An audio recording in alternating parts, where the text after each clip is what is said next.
Welcome, everyone, from all over the world. Thank you for joining us and sharing this memorable experience with us. The conference is being recorded,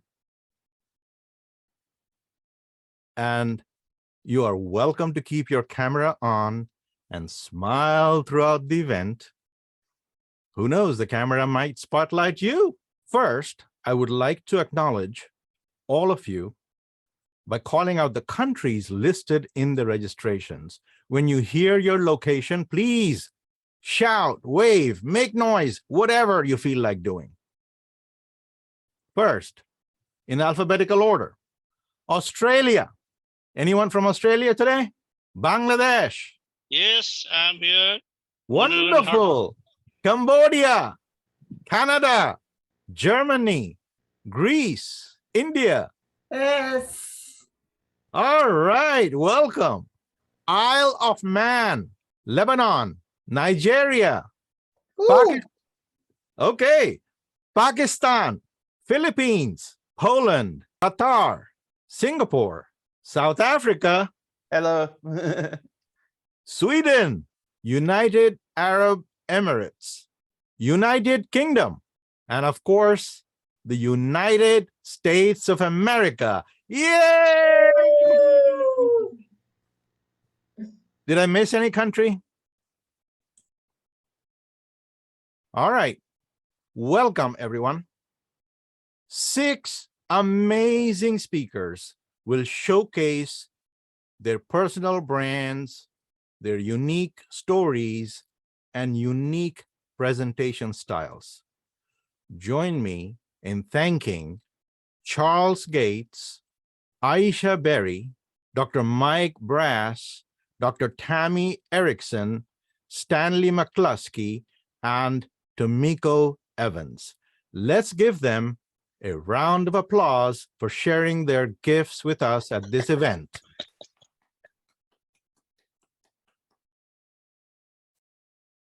Perfecting your uniqueness is the key to personal branding. Personal branding isn't random content creation. It's the methodical display of who you are, your name, your values, your passion, and your causes. The key is, how many people will you impact with your message? Please, after this event, tell 10 people about the fun you had here and tell them to join next time. We also want you as a speaker in a future event. We want this ripple effect of greatness all over the world. Greatness is a choice. You do not need to be perfect. You need to perfect your uniqueness.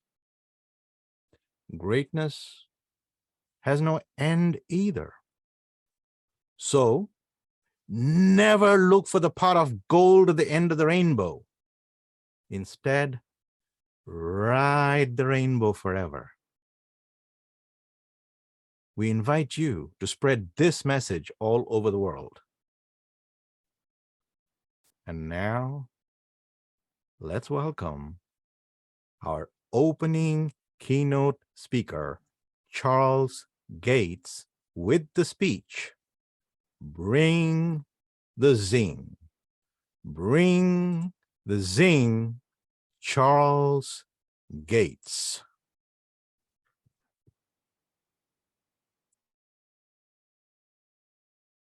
If you were to ask 10 family members, friends, colleagues, clients, or customers to describe you in 3 words, what words would they use to describe you? Would it be poised, perhaps exciting, boring, arrogant, a jerk, wonderful? If you're from the Washington, D.C. area or Richmond, Virginia area, in the United States. There's a young woman that just passed away 4 years ago. We're going to call her Miss V. Miss V was 5 foot tall, 98 pounds, and a heart of purple. Not a heart of gold, but a heart of purple. Why purple? Because every time you saw Miss V, she was purple from head to toe. I would imagine a woman slept in purple pajamas. Purple, confident. That was Miss V. You see, Miss V walked into the room. You see, Robin, she didn't just walk into the room. Miss V walked into the room. And all of her 5 foot stature commanded every step that she took because she was so confident in her personality. You see, that was her personal brand. What about you? What is your personal brand? As Dr. Hasib said, we don't have to be perfect, but be perfect in your uniqueness. What makes you authentic? What separates you from everyone else? In 2022, do you realize that most of us, and I use that word purposely as opposed to many of us, most of us don't give a second thought to our personal brand. But think about what you're wearing right now. The sneakers on your feet, the clothes on your back, the t-shirt that you may be wearing, the slacks you may have on, the watch you may be wearing. Why did you buy these things? Was it because of the color? Or was it because of the branding that that company did in some platform to say, hey, we're different, we're me? I had an opportunity to watch a movie the other night. Today's Saturday in the US, Thursday night, I had a chance to watch a movie. I don't watch movies often, but I watched a movie, a 2009 movie called The Proposal with Sandra Bullock and Ryan Reynolds. Funny movie, never seen it before, not really a TV watcher. But in this movie, Sandra Bullock's character was named Margaret Tate. And Margaret Tate was so mean that her office described her as it, not even a person. It's here. When she walked into the room, they sent an email out to everyone, it's here. Not Miss Tate is here, not Margaret is here, but it's here. Everyone hide, everyone pretend that you're working. She has got to be the meanest thing on the planet. At one point, they described her as the wicked witch is on her broom. Now, her personal brand may be arrogant, a jerk, a witch, a it. What is personal branding? Personal branding is simply, as Dr. Hasib so eloquently said, it is the intellectual, visual, and emotional impression other people have of you. And in the beginning, I asked the question to ask your family, your friends, your colleagues, your customers or clients to choose a description of you in 3 words. Are you Margaret Tate? Or are you Miss V? Perhaps you're a Steve Jobs kind of person. You may be poised like Queen Elizabeth II. You may be arrogant like Elon Musk. But you are you. There's no one else like you. You are you. And those 3 words that describe you from other people's perspective, is that what you want to be known as? Is that how you want people to describe you? When you meet someone for the first time, they are judging you. There's no doubt about that. We all know it. We do it too. It's a human instinct. What are they saying about you? Are they depicting you in the way that you want to be depicted? And if not, you've got work to do. If you are a jerk, if you are arrogant, if you do talk down to people because you think you're so much better than they are, and some of us are like that. I'm not picking on anyone in this company because I know there's no one here like that. But we all know people that fit that description. Again, what about you? What does your social media platform say about you? What does your family say about you? And when we're talking about getting those 3 words, we're not talking about your mommy, your daddy, your grandmother, and your grandfather, because they're going to say, oh, you're so sweet. She's so wonderful. He's so nice. No, we're not talking about them. They don't count in the survey. We want to talk to that cousin that you may have had fistfights with when you were a kid. We want to talk about those customers that may send you not so flattering reviews on Yelp. Those are the people we want to talk to, not your mom and your daddy.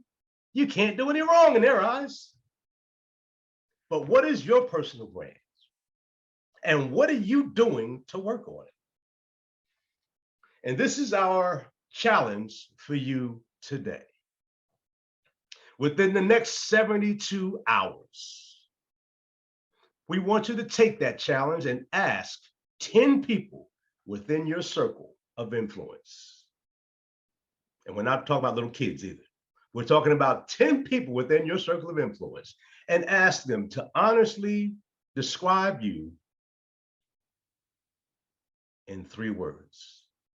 And when you get those words, and I want you to write those words down, when you think of yourself in 3 words, there are going to be 5 other speakers or 6 other speakers coming up behind me. And we all have a similar theme, this personal branding thing. So chances are, take a piece of paper out, and I know you've got it near, or your phone, and write 3 words that you think will describe you right now, your personal brand right now. And you're going to reference those words throughout this conference this morning. And if those words are what you want to be described as, you will truly bring the zing. But if those words are not quite so flattering, you've got work to do. And when you come up with those words on your own, and you ask the other people to write those words down to describe you as well, that will give you a foundation of where to start to writing your personal brand. Because you see, Miss V, everywhere she went, whether it was to the grocery store or to a conference, she was the purple lady. Now, you may not wear purple, but what are you known as? You may be extremely neat. You may be known as extremely sloppy. Do you walk around with a wrinkled shirt on? If you do on a consistent basis, believe me, people are talking behind your back. Oh, that's that guy that never presses his clothes. He's always sloppy. In fact, a friend of mine who owns a upscale men's clothier is always sloppy. His pants are always wrinkled. He never presses his clothes. He puts them in the dryer, takes them out, flings them out, and think that's good enough. His personal brand is a direct opposite of his clothing brand. And he wondered why he struggles to keep customers. What about you? Are you consistent? Are you authentic in building and carrying and being your personal brand? Nora, what about you? Dorothy, are you 100% your personal brand every single day? Florence, what about you? Nathan, you're coming from overseas. What about you? Is your personal brand consistent with other people that you want to be depicted as? So as we continue in this conference this morning, we want you to think about what is your personal brand and how are you going to work on your personal brand? So within the next 72 hours, again, our challenge to you, and we hope you accept the challenge, is to ask at least 10 people within your circle of influence to describe you in 1, 2, 3 words. And when you find those words, say to yourself, is this what I want to be branded as? If so, wonderful, keep building. But if not, you got work to do.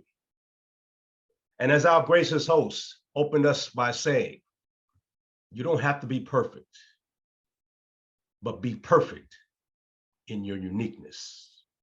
And when you are perfect in that uniqueness, you will truly bring the zing. Next up, our next speaker, his last name may be dull, but he has a personality that is so bright. Welcome, Dr. Michael Brass, in his speech, Double Jeopardy. Dr. Michael Brass, in his speech, Double Jeopardy. Hi, thanks a lot. Good afternoon, everyone. Goeiemiddag, Nathan, and other Zuid-Afrikaners. It won't surprise Dr. Hasib to hear that I will go a little bit against the wind, at least in terms of wording. Nor would it actually surprise my cat to hear this. He's joining the conference at my feet. I don't actually go into personal branding as originally understood in the marketing world, in the marketing institutions. Instead, I actually take a stance of having built up 2 professions based upon professionalism, integrity, outreach, and the application of knowledge. I am fully aware that this falls under some modern definitions of branding. Me, however, I view it as being true to myself and being true to human values in many different cultures. Obviously, as you just heard at the start, I am actually from South Africa, like some of our listeners, where we have 11 official languages and many more cultures. I live in the United Kingdom, I work in the United Kingdom, and I also work in the Sudan. Anyway, let's just say who I am, and then I'll move back into the past to move forward. So I'm taking a little bit of a different perspective from our last 2 magnificent speakers. So at the moment, I'm at a company called UBSense, where I head the global IT and I head the information security for the organization on a global scale. I essentially advise the business on security to protect their revenue generation activities and their data. I'm also a CompTIA, a subject matter expert, and a BCS, which used to be called the British Computer Society. I'm an assessor for them. In addition, I am a non-salaried staff member at University College London. I have a PhD in archaeology, and I co-direct a mission, an archaeological mission in the Sudan. Now, a question I get asked very often is, how the hell did I arrive at all of this? And sorry, I'm just making some adjustments on my screen. So my father was originally in IT when I was growing up. My father was also an absolute arsehole at the same time. He didn't want me to do archaeology, and there were various other matters. So there's actually a bit of an irony in me ending up in IT and security. As I said, there's a fractious relationship. My upbringing was such that there was not a lot of money around, but on the other hand, my parents were divorced. He was actually very rich, and the upshot at the end of all of that is, by court order, I had actually got a very good education. I was extremely lucky in that regard. And I also was able to force his employer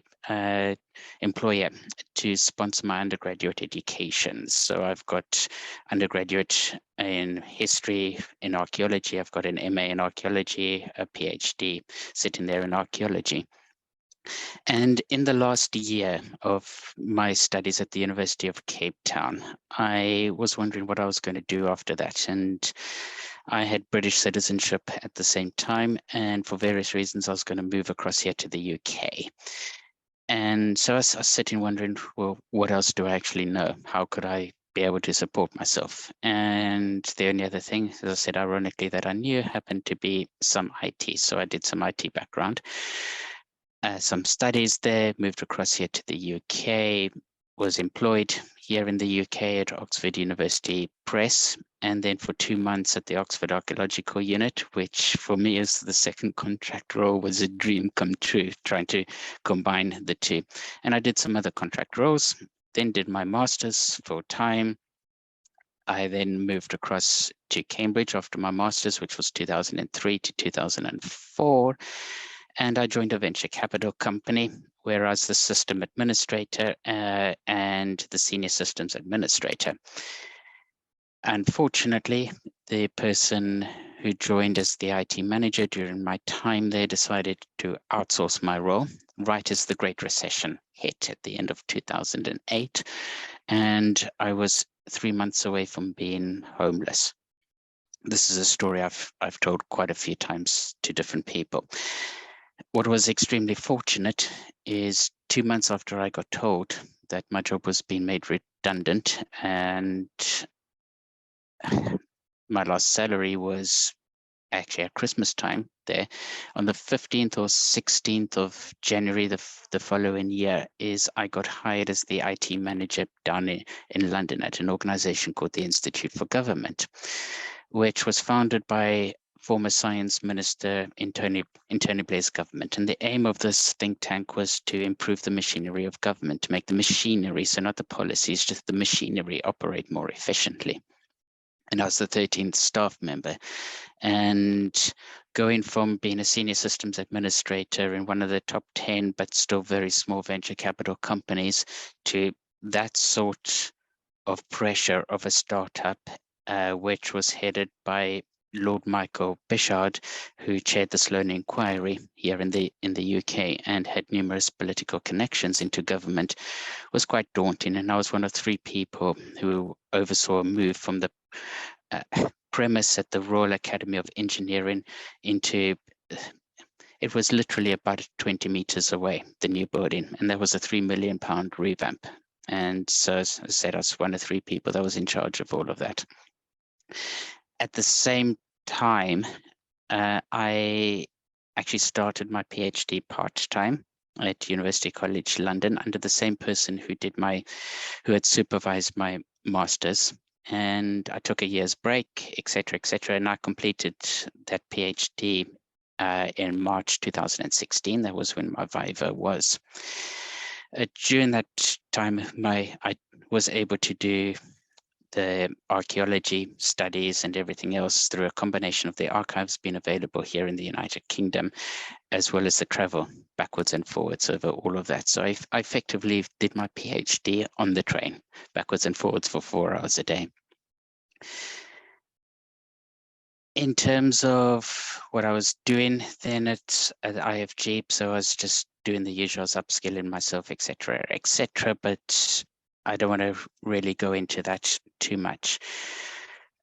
What I do want to mention is that the focus of my PhD was actually a site in the Sudan that was excavated by the founder of the Wellcome Trust, the huge medical organization institution here in the UK.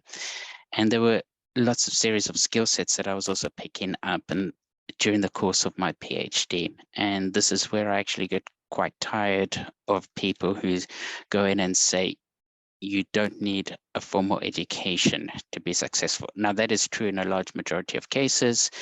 The facilities manager at IFG was one such person, and he's one of the most street smart, wonderful, great people that I would ever meet in my entire life. But if you're going into a whole lot of senior management, now it doesn't rule out there are successful people who've had no formal education, but there's a whole series of skills that are transferable from the formal education into private sector, into government sectors, etc. And I think that is an extremely worthwhile part of anybody's career course. Anyway, as soon as when I came to the end of that PhD, I got some funding to actually go out to the Sudan for the first time.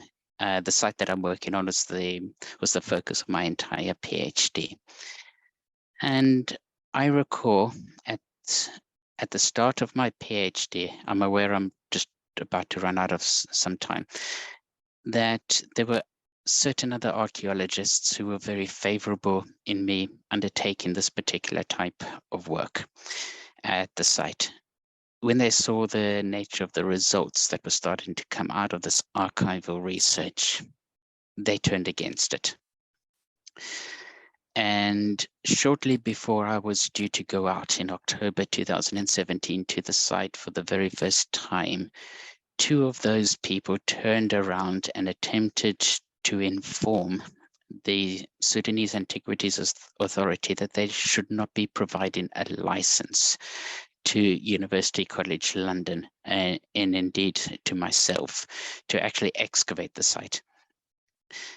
The head of the Antiquity Service was somebody who knew me, somebody who had actually trusted my research, because I had spoken to him at some length at 2 conferences, and he outright denied and told this particular institution that they do not control Sudanese archaeology, that he has a very high opinion of me, and he's going to let this research go ahead.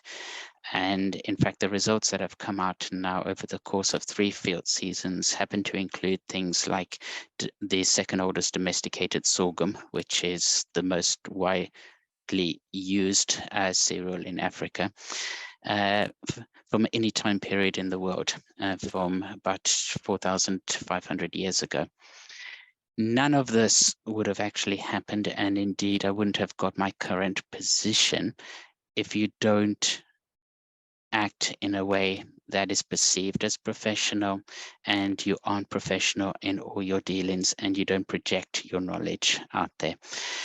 So in a nutshell, for the Sudan, we're now held up as a model project. The methods that we have pioneered, from myself to my co-director to my wife, who's the deputy director, and we illustrate this in our various publications. They show this as a way of illuminating how to actually clear obstacles from one path. And these are lessons that I've also taken into the private sector, into my everyday job.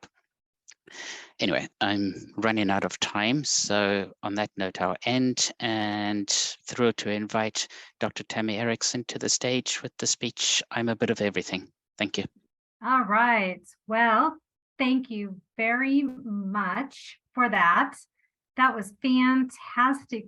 And I do believe that professionalism is very important. I would agree. I was on a journey, and thank you, Charles, for giving us a great presentation on that. And I would agree that asking 3 people, 10 people, about 3 things about you, and this is how I landed on a bit of everything, along with Dr. Hasib's guidance. My brand has really come over the last few years, including the new haircut, as Dr. Hasib has mentioned. So let's talk about where my brand has come from. So when I talked to people and thought about what a bit of everything is, it began at an early age with ballet. Yes, I have props. So I was a ballerina, a dancer, actually. These were the last pair of shoes. See, they are worn. I can do dancing. I ballet, tap, jazz, Hawaiian, Tahitian, several dialects of African and Indian. Now, with that comes that I am a queen. Yeah, I'm a queen. So I have been Model of the Year. I've been Junior Miss Bloomington. I have been 1979 Model of the Year. I was Miss Bloomington until they found out I was underage and had to kick me out. I was also, in case if anybody remembers those Sears catalogs, I know they don't exist anymore, but through 1970 to 1980, yes, I was a Sears catalog model. If you can believe that. Now, let's not forget there are other things that go along with that. such as being a diva. Yes, that is me, diva, actress. For those of us that may be old enough to remember the Tim Conway show, I did tap dancing in that. You may not remember me though, because I'm short. Yes, I'm only 5 foot, maybe 5 foot. I could wear purple. And so I was always in the wing. But I've also done the Nestle's Crunch commercial. Yes, the little girl that tap dances up the wall. I also did Real People. I did tap dancing in that. They followed me into the bathroom in case if you wanted to see that. And I also did Real Kids and Pennies from Heaven. Now, I also did some singing. Oh, no singing. The singing instructor paid my mom to make me go away. See, we see where this is kind of going. I'm also a little bit city. So city I can be. I was raised partly in San Francisco. Yes, I know what the BART systems are. I know how to ride planes, trains, and automobiles. But there's also a part of me that was raised on a farm. So I spent a lot of time on my grandmother's farm. So I am a little bit of country. And I still do have a farm. So I have cattle. And I raise chickens for their eggs. Yes, these are real eggs picked this morning. In case you didn't know, chickens do lay variety of color of eggs and different size. Now, there is something that I learned from Dr. Hasib. Don't put all your eggs in one basket. You should certainly have multiple streams of income, because you never know when one doesn't work. So with that, just so you can keep up with me, there is also this thing about riding motorcycles. I do that as well. So, here we are keeping up with a bit of everything theme, right? I like to ride Indian motorcycles. I know that some people prefer Harleys, but that would not be me. Now, just in case the motorcycles wasn't enough, I am a cowgirl, right? I do have a farm. I mentioned that, right? But I have horses. I can ride horses, but horses aren't good enough for me. I actually ride longhorns. You know, those big things with those big horns. Yes, I ride those. Mostly I ride them in parades to raise money for charities, like cutting my hair. Things are about charities. I do a lot of charity work.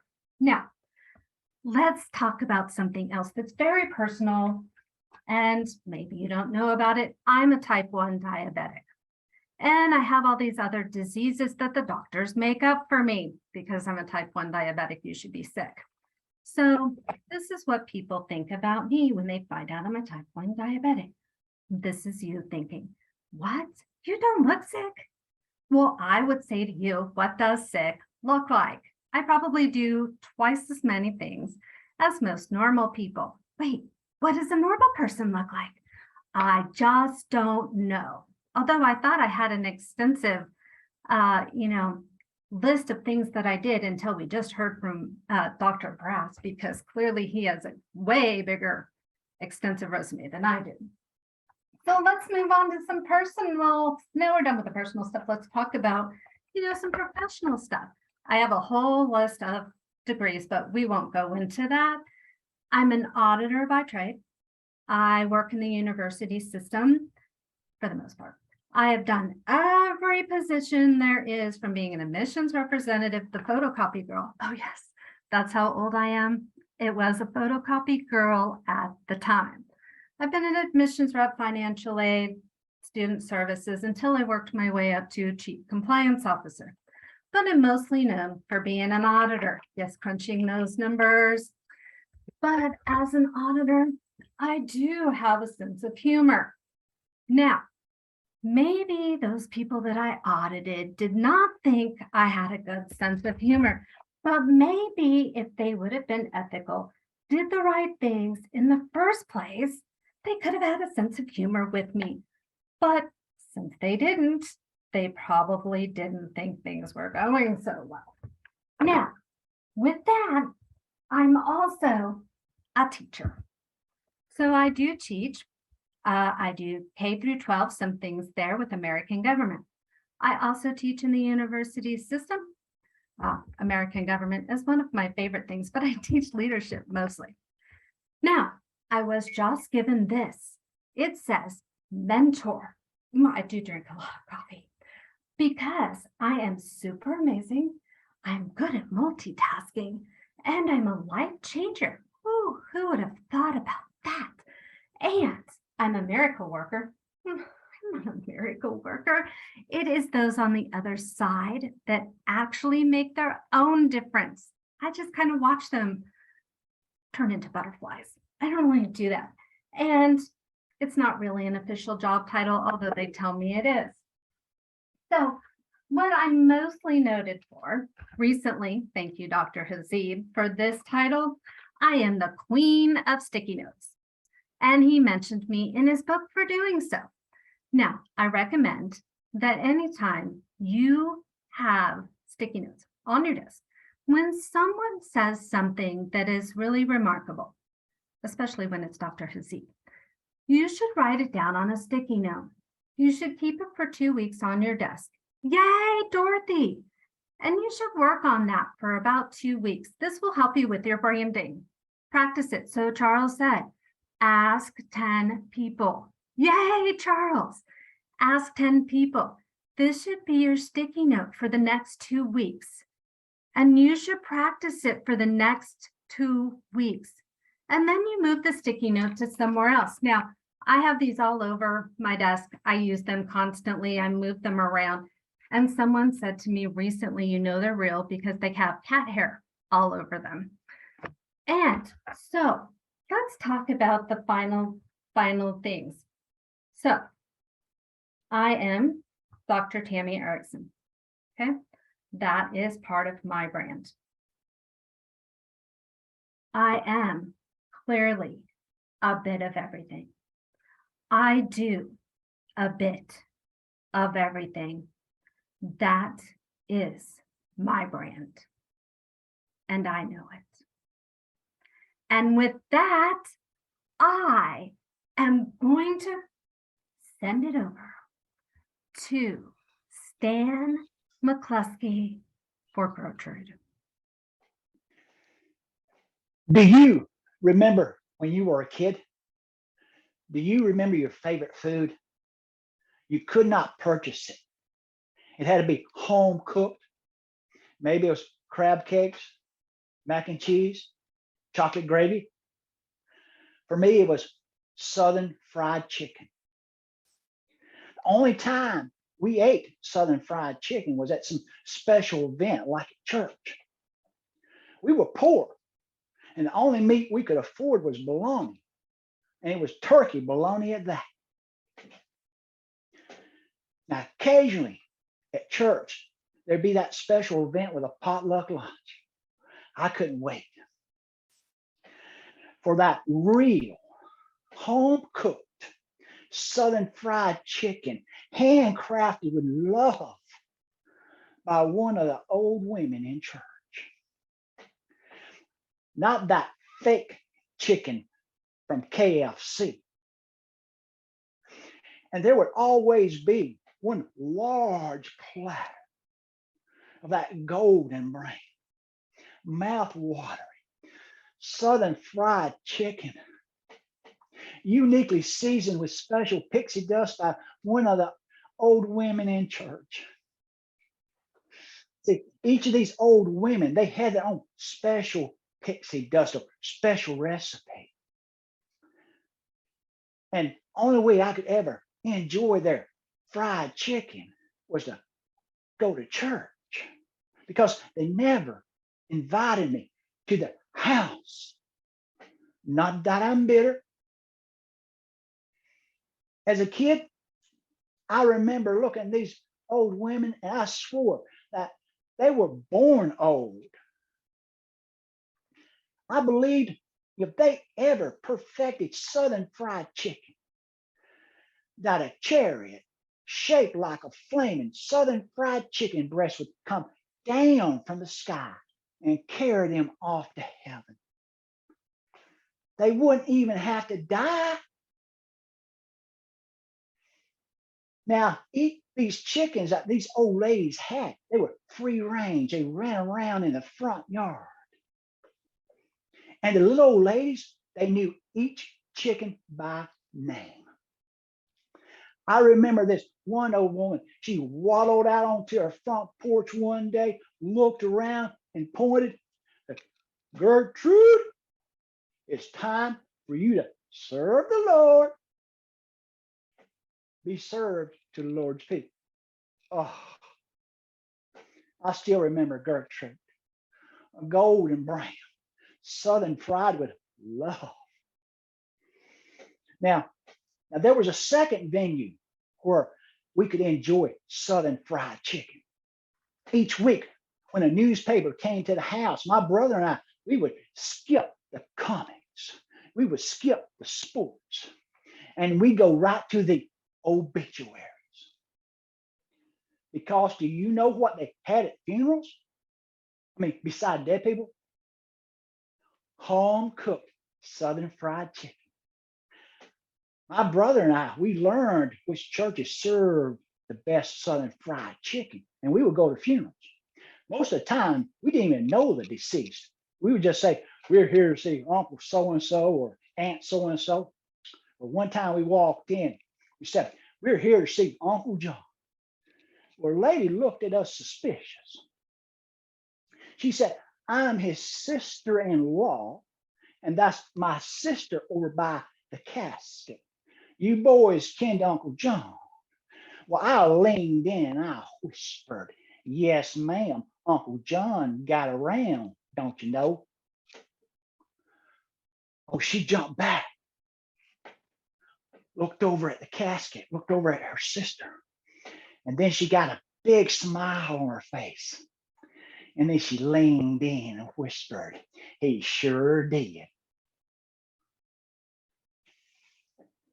Then she showed us where that southern fried chicken was. Now, several years ago, my aunt passed away in Alabama. And please don't judge me. All I could think about was Gertrude and sampling some of her kinfolk. I remember walking into that fellowship hall where my aunt's celebration of life was being held. And the moment I had waited for, the reason I had driven 800 miles. Okay, one of the reasons. I saw the table with the chicken. And tears streamed down my face. And there was not just one, but there was four large buckets of KFC. I didn't have to drive 800 miles for KFC. Well, if pastor sees me with tears, he said, Brother Stan, your aunt is in a better place. But pastor, what about the southern fried chicken? He said, Brother Stan, there's people in this church who are on diets and they don't eat southern fried chicken. So, pastor, they eat KFC instead. Oh, that's right, Brother Stan. And they love the extra crispy the best because they're on diets. Well, I've always been on a diet, so I had to get a little extra crispy myself.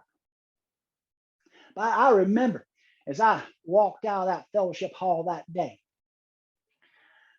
that it occurred to me that many things change with time. Few things are as good as we remember them, but there's no replacement for the real thing. So you can keep your fake KFC and that crispy Toot, because for me, the real thing will always be southern fried Gertrude. And with that, now it is my pleasure to welcome our next speaker, Tamika Evans, to the stage with her speech, Toot Your Horn. Tamika Evans, toot your horn. Toot your horn. What's your value? Personal brand. Learn how to. Toot your horn. What's your value? Personal brand. Learn how to. Been on the job many years, isolated, blind, not so clear. Try to learn to market self, build my brand and earn some wealth. Went on the interview, also ethical. Found out that I'm not so technical. What does that even mean? Cold word that I don't fit the team. Hey, I got a degree. Cybersecurity. Do what's right, do what I'm taught. People say I'm not at fault. I just know I'm right for the position. You know what? I'm on a mission. Learn who you are. Tell it like it is. Know you a star.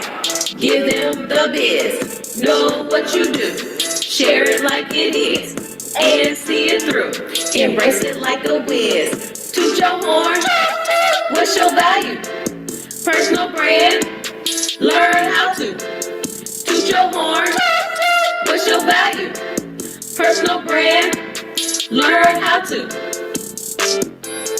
Solve the problem, don't complain. Don't put others as the blame. Be the best is what you do. Go and let your light shine through. All your talents are hidden. Bring the greatness in submission. Don't be scared how you deliver. Just know that you are a giver. Fearless, polite, passionate, alright? Considerate, ambitious, courageous. Your words nutritious. Now, toot your horn. What's your value? Personal brand. Learn how to. Toot your horn. What's your value? Personal brand. Learn how to. Find out what's your niche. Be the best at it. Build your brand as it stands. You will have a glitch. Don't deter from it. Self first, know your worth, and converse. Most of all, network. Toot your horn. What's your value? Personal brand. Learn how to. Toot your horn. Yes, toot your horn. What is your value? Personal brand. Learn how to. Now, before I go, I just want to just sing one more song because there are so many people that need to understand about bringing out their inner greatness. So I'm about to take it away right now.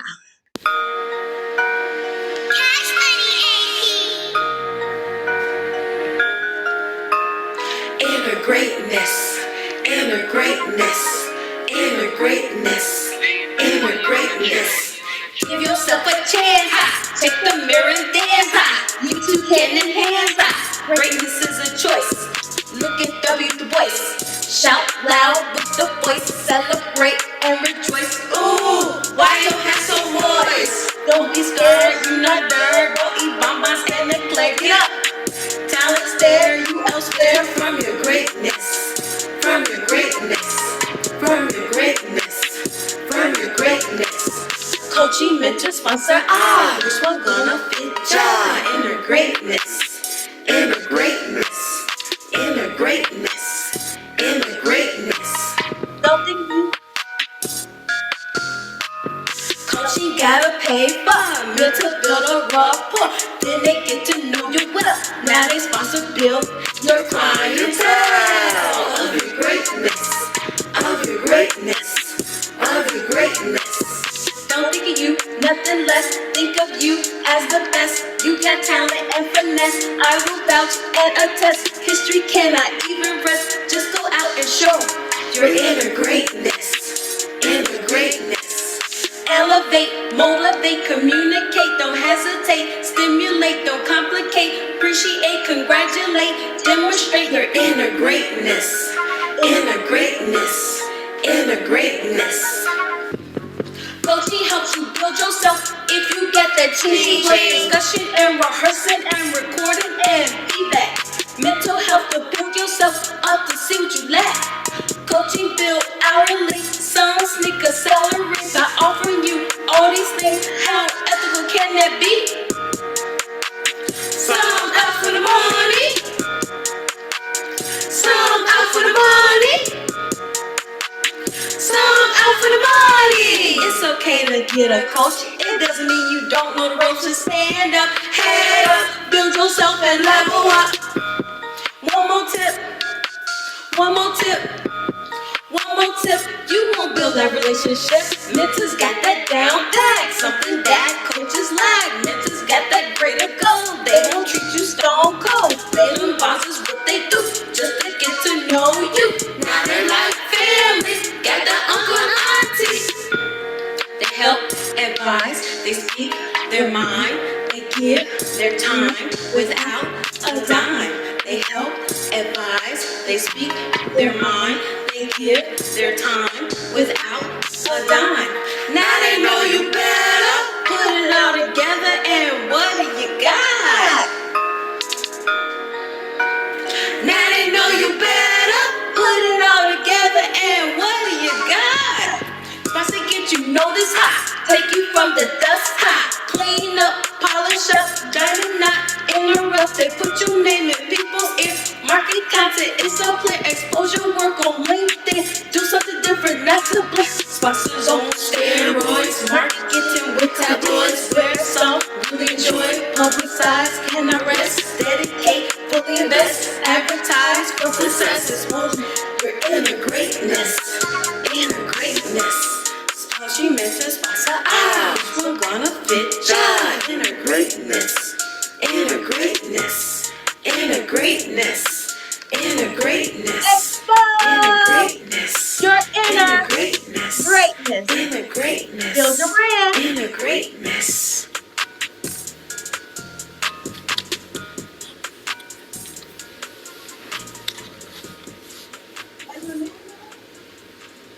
I want to turn it back to Dr. Mansur Hasib for any type of closing remarks. Wow. What do you think? Everybody, welcome to Scream and Clap. What an awesome job by our speakers. Woo!